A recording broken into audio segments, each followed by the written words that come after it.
రోజుల్లో చేయాల్సినటువంటి హామీలు 6 గ్యారంటీలను అమలు చేయడానికి పూనుకోవడం, ఇప్పటికే 4 గ్యారంటీలను అమలు చేసినటువంటి పరిస్థితి.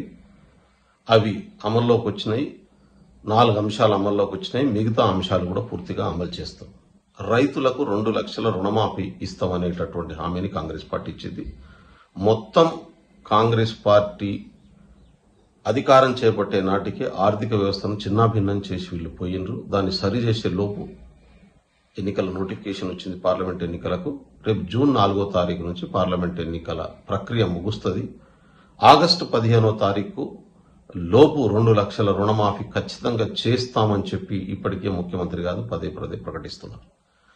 ఇవాళ ఓడిపోయిన ఫ్రస్ట్రేషన్లో ఉన్నటువంటి బీఆర్ఎస్ ఇవాళ దాన్ని డైవర్ట్ చేయడం కోసం రకరకాల ఫిట్స్ వేస్తున్నది. ప్రజల్లో అంగీకారం లేకుండా ఛాలెంజ్లు వేసుకుంటూ తిరుగుతూ ఉన్నాడు. నేను హరీష్ రావు గారికి కొన్ని ప్రశ్నలు అడగాలనుకుంటా ఉన్నాను, సమాధానం చెప్పాల్సినటువంటి బాధ్యత ఉంది.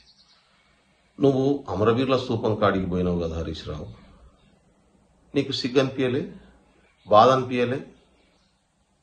9 సంవత్సరాలు మంత్రిగా ఉన్నావు, మొన్నటిదాకా కంచేసి ఉంచిరు కదా అమరవీరుల స్తూపానికి. మీరు ఎవరు పోకుండా ముళ్ళ కంచెను రేవంత్ రెడ్డికి ముఖ్యమంత్రి అయిన తర్వాత కదా అమరవీరుల స్తూపానికి వేసినటువంటి ముళ్ళ కంచె తొలగించబడ్డది.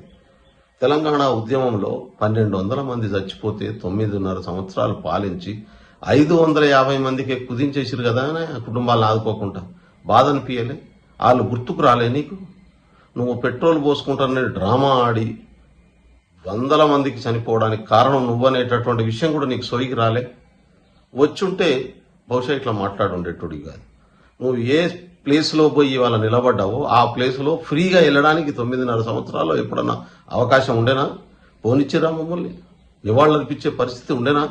అర్పించనిచ్చిరా నివాళులు ప్రజలకు? ఆడదాకా వెళ్ళనిచ్చిండ్రా? కాబట్టి ఇవాళ ప్రజాపాలన ఉంది కాబట్టి నువ్వు అమరవీరుల స్తూపం దగ్గరికి పోయి నీ రాజీనామా పత్రాన్ని ఇచ్చేటటువంటి, మీడియాతో మాట్లాడేటటువంటి అవకాశం కాంగ్రెస్ పార్టీ పాలనలో వచ్చిందనే విషయం గుర్తుపెట్టుకో. ఎందుకు 1200 మందిని ఆదుకోలేకపోయారో ఇప్పటికైనా చెప్పగలుగుతావా? ఈ ఆత్మహత్యలకు పూనుకోవడానికి కారణం నువ్వు అనే విషయం నీకు తెలుసు కదా. కాబట్టి ఇవాళ ఏ రోజు కూడా ఎందుకు రైతులకు ఇవాళ 1,00,000, 1,50,000, 2 లక్షలు అప్పయింది? మీరు మొదటి దఫా 1,00,000 రూపాయలు మాఫీ చేస్తామని చెప్పారు. మాఫీ చేసిరా 1,00,000 రూపాయలు? చేయలే కదా. సంవత్సరానికి 25,000, 20,000 జమ చేస్తే వడ్డీకి సరిపోయినాయి, అప్పట్నే మిగిలింది.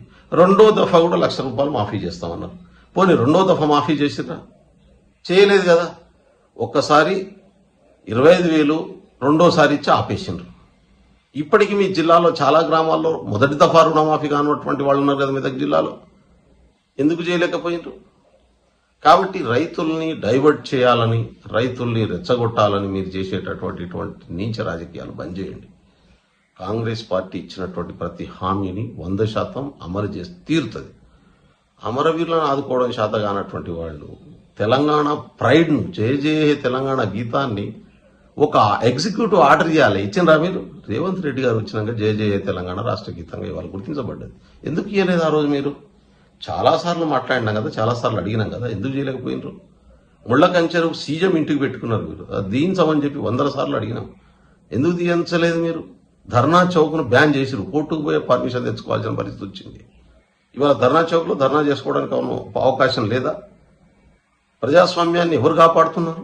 ప్రజా విలువలను ఎవరు కాపాడిండు? ఇవాళ కోట్ల మంది, 30 కోట్లకు పైన ఇవాళ ఆర్టీసీలో మహిళలు ప్రయాణం చేస్తున్నటువంటి మాట వాస్తవం కాదా?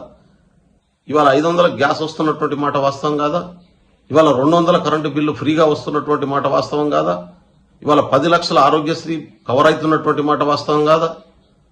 ఏది వాస్తవం కాదు చెప్పు హరీష్ రావు. దీంట్లో మీరు ఏమైనా చేసిరా? పోనీ చివరికి సీఎం మెర్సీతోనిచ్చేటటువంటి ఆరోగ్యం పాడైతే ఇచ్చే పైసలలో కూడా తిన్నటువంటి లంచుగొండ్లు కదా మీరు. ఇంతకంటే దుర్మార్గమైనటువంటి పాలన ఏముండే గతంలో?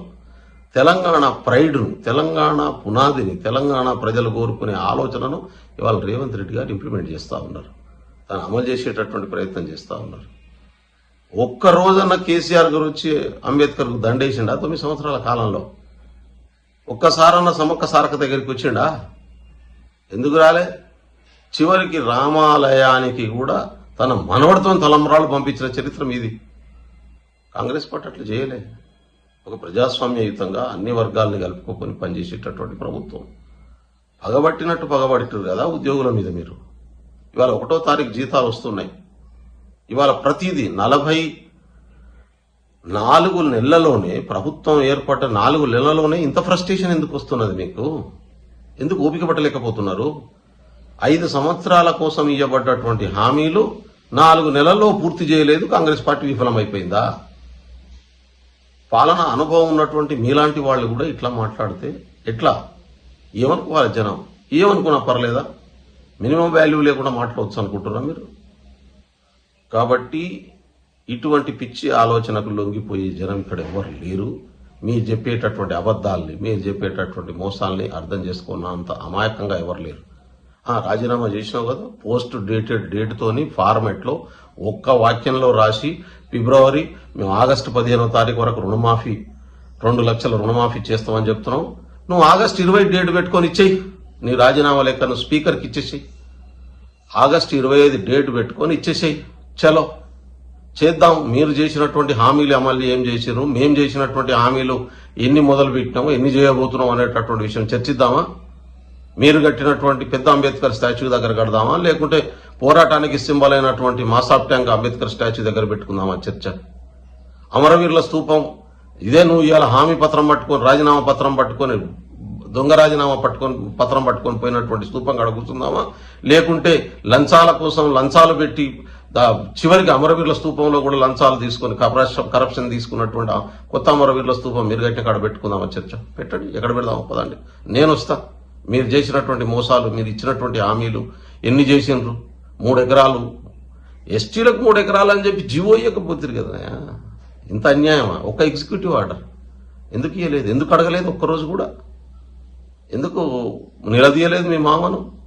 ముళ్ళకం చేస్తున్నావు, తప్పు, అమరవీరుల స్తూపం కాడ వేయొద్దు అనేటటువంటి మాటను ఎందుకు అనలేదు ఆ రోజు? ధర్నా చౌక్ మనం పోరాటం చేసి తెలంగాణ తెచ్చుకున్నాం అని చెప్తున్నాం.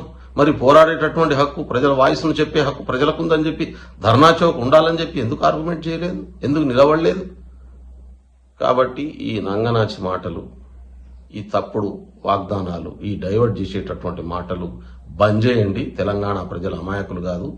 మీ మోసాల్ని, మీ మాటల్ని ఎవరు నమ్మేటటువంటి స్థితిలో లేరు. ఉన్న గౌరవం పోగొట్టుకోకూడదని చెప్పి కోరుతా ఉన్నాం.